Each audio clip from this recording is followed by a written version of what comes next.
this season of giving, some of those who've given the most, fighting for their country, have come upon hard times. Returning to the home of the brave for thousands of military vets has meant returning to no home at all. And many of them, many of those who fought America's wars in Iraq and Afghanistan, are finding their transition to civilian life overwhelming. Sometimes complicated by post-traumatic stress disorder, substance abuse, unemployment, and difficulty adjusting to ordinary life after the extreme environment of combat. Thousands of veterans have been left homeless. ABC's Bob Woodruff takes a special look at the plight of these warriors without a home. It has been over 9 years since the U.S. has been at war in Afghanistan and Iraq. Over 2 million U.S. service members have deployed, many returning to the front lines more than once. And since that initial shock and awe campaign, the VA estimates that over 9,000 of these men and women have been homeless. Do you think Americans are shocked of how many veterans are now homeless from Iraq and Afghanistan? I think they should be. The idea that some man or woman who got home from Iraq or Afghanistan maybe just a couple of months ago is homeless, that should outrage, I think, everybody in America. It is hard to see them, but they are there. Was it ever this cold when you're sleeping here on the bench? No, because last winter wasn't that cold. Jose Pagan is a decorated veteran who survived 2 tours of duty in Iraq as a road clearance specialist. Just 3 days after leaving the military, he was homeless, living on the streets of the Bronx. How long was this your home? For around a month and a half, 2 months. A month and a half on the benches? Tell me how you laid down here? Oh, show me? Well, I mean, with the duffel bag takes around that much space. You know, and then you have another duffel bag here. I don't really know how to... So this is duffel bag space. Then I have another duffel bag here laying. So it's pretty much like that. It was embarrassing, pretty embarrassing, especially as a veteran. Honor, pride, duty, loyalty, all these things that kick in as a soldier, you know. And then to find yourself here, you know, come on. Something you never imagined. Come on, never. I was a trained soldier, readily available at any time. In basic training, we say you eat now and taste later. So in Iraq, we say you fight now and you cry later. So what about here? Here, everything is backwards. You're just always constantly crying. He's not alone. The VA believes there could be thousands more homeless vets, in part because of combat stress, traumatic brain injury, sexual trauma, divorce, or a rising use of drugs and alcohol. People are very proud when they come back. They may not want to admit that they need some help. In New York City, the VA has partnered with the Department of Homeless Services to help identify and house veterans in need, to avoid making the same mistakes that were made after the Vietnam War. The Vietnam-era veterans, they were never properly reestablished in their communities when they returned.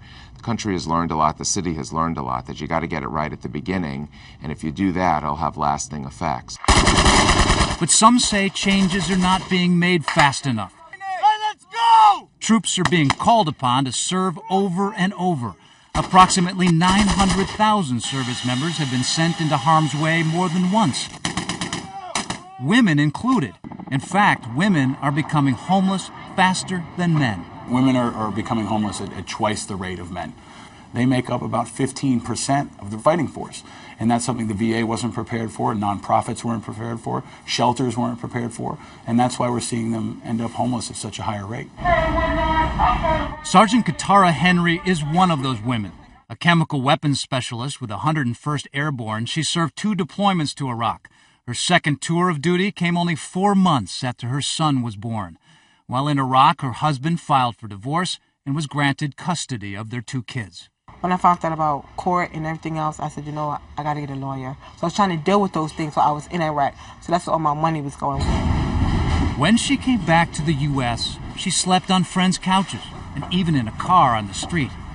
Today, she's at the Borden Avenue Veterans Residence in Queens with 26 other veterans from Iraq and Afghanistan. This is my little, cubicle. This is where my clothes are. The love of my life. These are my children. These are my inspiration. What do your kids think about you being homeless? I don't tell my children that I'm homeless because I don't really think they will understand that. When I have them, I take them to beautiful hotels. The hardest thing for me was my son asked me, "Mommy, why do we keep moving?" He thinks that every time I take him to a hotel that we're moving to another place, and that hurt me to my soul. You've never shown them this place at all. They cannot come here. While the federal government is trying to improve the system, nonprofit organizations are trying to fill the gaps. Here in New York, for example, the Jericho Project is working on the housing shortage, helping vets get the benefits they're entitled to, and most important of all, helping them find a place to call home. Yeah, this was a vacant lot before we started, and it's going to be all state-of-the-art, new construction, so. And this will be done by spring? Yeah, we're looking February, March to move in our first veterans. Jericho is currently constructing 2 veterans' residences that will offer permanent housing to vets from Iraq and Afghanistan. We've seen people with less than a year of being discharged from the military were showing up in the homeless shelter. You know, that's why Jericho is building these now, because people are already coming back. The current economy has only made things worse, especially for young veterans. Their unemployment rate is 20%. That's about double the national average. Michael Monroe is one of those vets. He was a combat medic in Iraq, and now he can't even find a job. If you had a message for Americans watching this, what would be your message to them? Don't just, once we get home, don't forget us. But for Sergeant Henry, things are looking up. We're not only trying to help her find permanent housing, we're also trying to house her temporarily before Christmas so that her children can spend Christmas with her. Yes, I'm so excited. I'm trying not to cry. The new home, huh? Specialist Pagan is also one of the lucky ones. Jericho helped him too.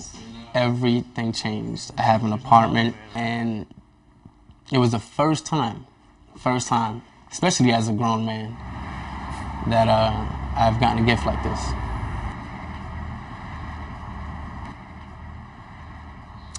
And Bob Woodruff joins me now. Bob, thank you so much. That's very, very powerful. Some good news at the end, but so many thousands of veterans homeless.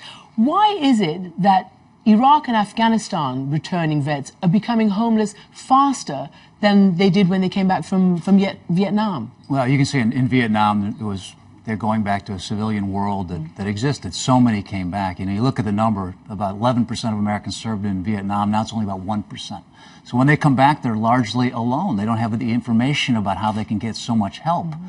So they end up really temporarily as homeless, as opposed to Vietnam, which is after 5 to 10 years, it became permanent because the way they were treated when they came back, they're spat upon, and they didn't have any help at all. But they're not finding that now, right? They're not finding that they're ostracized. They're not ostracized. It's exactly that. Once they find out what they can do, that they can get it. That's the one that they say. It's not that there's not help available for them. They just don't know anything about it. And the ones that are coming out of all the wars, the numbers every day in homelessness, the VA says about 107,000 veterans are homeless every day now from all the wars, not Iraq and Afghanistan. And some 9,000 or so from Iraq and Afghanistan. That's what they say, yep. Now, another issue that you're obviously intimately familiar with because you suffered traumatic injury from an IED in Iraq is the catastrophic injuries that many of these vets are coming back with. At the Walter Reed Hospital, you spoke to an Army corporal about the situation, about her possible recovery. Let's just play what you said to her and what she said to you. How long do you think this recovery is going to take?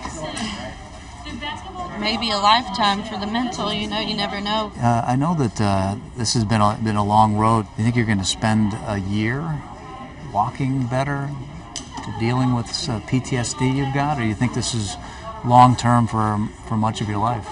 I think definitely the PTSD and TBI is more of a life thing.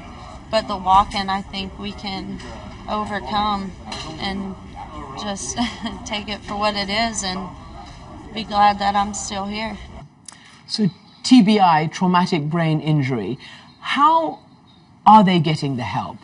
And is it better now than it was? Well, that's getting a lot better than it ever was before. This was such a mystery when we came into this war. We did not really anticipate there'd be so many of these kinds of injuries in terms of IED explosions, what we call invisible injuries, these wounds you can't see sometimes. So those that have it, there's still this stigma problem. People don't want to necessarily admit or talk publicly about that they've got something like PTSD, combat stress. But that's changing very quickly. So as that happens and we learn more about the brain, we know about the livers, we know about the kidneys, but we just don't know much about the brains. That's getting better, but that's going to take some time. And in terms of the attention that the American people are paying to this, many of them are out of sight and therefore out of mind. I also want to play what Corporal Coleman said about that.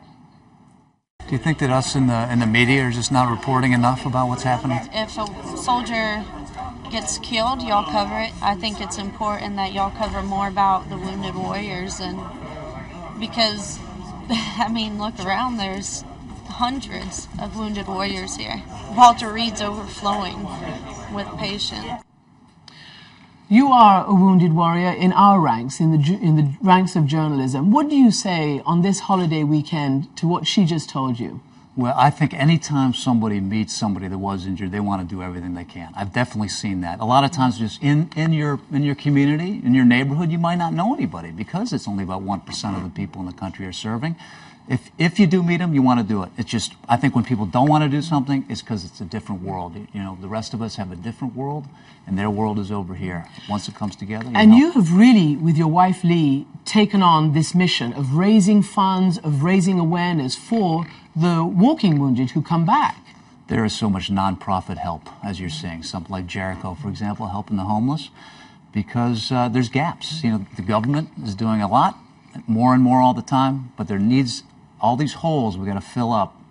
What happens between Walter Reed and then their community when they get home. So you fill this gap and you help them everything from education to help to physical help to health care. All those things need to be done in the private world as well. Bob, thank you very much indeed.